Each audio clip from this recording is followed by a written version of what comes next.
ऐसा हो गया ज़माना। इन्ना लिल्लाहि व इन्ना इलैहि राजिऊन। सईदाबाद और काला पत्थर के नौजवान की अल्लाह सुब्हानहू व तआला मग़फ़िरत फ़रमाए, अल्लाह उनकी ख़ताओं को माफ़ फ़रमाए। भाई बड़े बड़े मैटर सॉल्व करे हैं, भाई का नाम का चर्चा है। यकीन मानिए पुलिस के डंडे जब पड़ते हैं ना, भाई की लुंगी तक ढीली हो जाती। ये ज़िंदगी हम जी के देखे, अल्लाह की कसम नौजवानों, इसमें कुछ भी रखे हुआ नहीं है। तुम वो एक आदमी की जान नहीं ले रहे, उसके 8 बच्चों की जान निकाल दी, उसकी बीवी की जान निकाल दी, उसकी माँ की, वो ना जाने वो किस की उम्मीद बन के था, वल्लाहु आलम। शायद उसके भाई बहनों की आस्था होगा, उसके छोटे छोटे बच्चे यतीम कर डाले।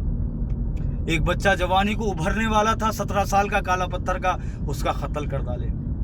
मैं उन तमाम पेरेंट्स से अपील करता हूँ, भाई औलाद तो मेरी भी है, मैं भी कड़ी नज़र रखता हूँ। मैं ये नहीं बोल सकता कि उनका फ्यूचर कैसा होगा, मैं भी रात दिन उनके ऊपर नज़र रखता हूँ, समझाते रहता हूँ। तो अपनी औलादों को जैसे काउंसलिंग करते रहो, वो लोगों को जुमे के दिन नमाज के लिए सबसे पहले मस्जिद को भेजो।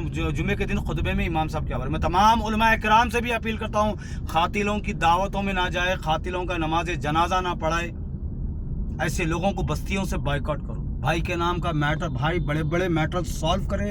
अरे मियाँ, चमचागिरी के चक्कर में जिंदगी बर्बाद हो जाती। एक बार अल्लाह की कसम अगर राउडी शीट ओपन हो गई, तुम्हारी पूरी जिंदगी गुजर जाती। तुम अल्लाह की कसम चैन की नींद नहीं सो सकते, तुम खाना नहीं खा सकते। बौनाला आए पुलिस बुला लेती, गणेशा आए पुलिस बुला लेती, कहीं मर्डर हुआ पुलिस बुला लेती, कहीं गड़बड़ी हुई पुलिस बुला लेती। हर चीज में पुलिस तुम्हारे तंग कर देती। क्यों? एक राउडी शीटर के ऊपर एसबी की नज़र, इंटेलिजेंस की नज़र, एरिया पीएस की नज़र, सीसीएस की नज़र, डीसीपी ऑफिस की नज़र, एसीपी ऑफिस की नज़र, कमिश्नर की टीम की नज़र, तमाम डिपार्टमेंट और टास्क फोर्स की नज़र तो खास करके तुम्हारे ऊपर रहती। टास्क फोर्स वालों से मैं सुनता था, वो लोग एक ही बात बोलते, हमारी ड्यूटी सिर्फ तुम लोगों के ऊपर नजर रखने के वास्ते है, उसके अलावा हमारे दूसरा कुछ भी काम नहीं है। तो नौजवान बच्चों, अल्लाह के लिए अपने ऊपर, अपने घर वालों पे रहम खाओ, और जिसका तुम कत्ल कर रहे हो उनके घर वालों पे रहम खाओ। यकीन मानो, जो इंसान तलवार की धार के ऊपर जीता, अल्लाह की कसम खा के बोल रहा हूं, उसकी मौत भी वैसी होती, बदकार मौत होती उसकी। जब तुम्हारे घर वाले, तुम्हारी बीवी, तुम्हारे बच्चे, तुम्हारे खानदान वाले, तुम्हारी माँ, तुम्हारी बहन चीख चीख के रोते उस्मानिया जनरल हॉस्पिटल में, मुर्दे खाने में तुम्हारी डेड बॉडी ले आके फेंक देते। मैं नौजवान बच्चों से अपील करूंगा, अल्लाह के लिए भाई बड़े बड़े मैटर सॉल्व करे, लिख जाके अटका देते, तुम्हारी जिंदगी बर्बाद कर देते, तुम्हारी राउडी शीट ओपन करा देते। तुम्हारी एक बार राउडी शीट ओपन हो गई तो भाई को भी डंडे रहते, तुम्हारा भी डंडे रहते। हजरत पुलिस बोलते, हजरत पुलिस हमारे बाबा बोलते थे, हजरत पुलिस है हैदराबाद सिटी की पुलिस। भाया ले जाके खोल देते, पुलिस वाले तुम्हारा पैंट ढीला कर देते, सुकून से खाने नहीं देते, पीने नहीं देते। यहाँ तक कि अल्लाह मेरे को माफ करे अगर किसी को बात मेरी गलत है, अगर आप अपनी बीवी के साथ भी सो रहे, नया ऑफिसर आ गया तो आओ पुलिस स्टेशन को, बताओ तुम्हारा निकल कर जाना है पुलिस स्टेशन को। वैसी हैबत रहती, तुम सुकून से सो नहीं सकते। एक तारीख आ गई, सैन को जाना है, बोलते कि दिल धड़ धड़ धड़, क्या होता कि क्या नहीं, क्या होता कि क्या नहीं।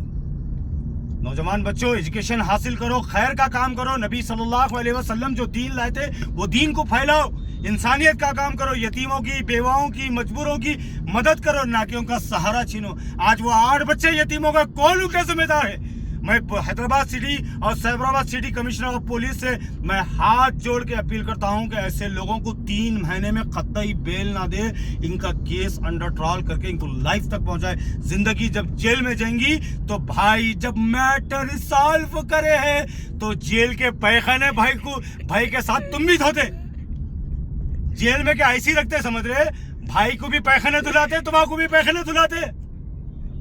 क्या समझ रहे बाबा? राउडी शीटर की जिंदगी बर्बाद हो जाती। नौजवानों, अल्लाह के लिए अपने ऊपर, अपने घर वालों पर रहम करो। तमाम उलमाए किराम को अल्लाह का वास्ता है, ऐसे लोगों की हिदायत के लिए मंच पे आके कुछ बोले, जुम्मे के खुतबे में कुछ बोले ना, जैसे नौजवानों को समझाए। और मैं तमाम सोशल वर्करों से, जितने भी हैदराबाद सिकंदराबाद में सोशल वर्कर्स हैं, मैं उनसे अपील करूंगा इसके खिलाफ एक बहुत बड़ी मुहिम चलाओ। हैदराबाद सिटी को जैसे कत्ल और गारतगिरी का अड्डा बन गया, 4 दिन नहीं हो रहे कत्ल हो जा रहा, 4 दिन नहीं हो रहे कत्ल हो जा रहा। तमाम पुलिस डिपार्टमेंट के लोगों से भी गुजारिश करूंगा, ये चिंदी चोरा जितने भी जो अड्डे बना के बैठे हुए उनके ऊपर धावा बोले, उनकी सस्पेक्ट शीट खोल कर जैसो इनको पुलिस स्टेशन में लाके इनकी जबानों को, इनकी जैसो हदों को कंट्रोल में रखे। नाजायज आम आदमी के ऊपर जुल्म कर देना, बच्चियां जाना मुश्किल हो गया, चबूतरों पर बैठ के लोगों को सताना, गालियां देना, डराना, धमकाना, गैंग मेंटेन करना। मैं तमाम पुलिस वालों से अपील करूंगा कि ऐसे कत्लो गालतगिरी को हैदराबाद में रोके, और जितने भी चिंदी चोरा हैं जो नाजायज लोगों को सताते, नाजायज लोगों को डराते, उनके ऊपर सख्त से सख्त एक्शन ले और जैसो ये लोगों को कैफर किरदार तक पहुंचाए। मैं अल्लाह से दुआ करता हूं कि अल्लाह सुब्हानहू व तआला हैदराबाद सिटी में अमन व अमान अता फरमाए और तमाम लोगों की अल्लाह हिदायत फरमाए। और ये जो शहीदाबाद में जो मर्डर हुआ, काले पत्थर में जो मर्डर हुआ, वो लोग का केस अंडर ट्रायल करके सो इनको कैफर किरदार तक पहुंचाए। फिर कोई हिम्मत ना करे कि मैं मर्डर कर दिया, मैं 3 महीने में वापस बाहर आ गया। तो यकीन मानो तुम उसके अकेले का कत्ल नहीं कर रहे, उसकी बीवी का कत्ल कर दे रहे, उसके बच्चों का कत्ल कर दे रहे, उसकी माँ का, उसकी बहनों का, न जाने वो बच्चे से कितनों को आस्ती होंगी, वो सब खत्म कर दिए। अल्लाह सुब्हानहू व तआला हमारी और सबकी हिदायत फरमाए। अस्सलामु अलैकुम, जय हिंद।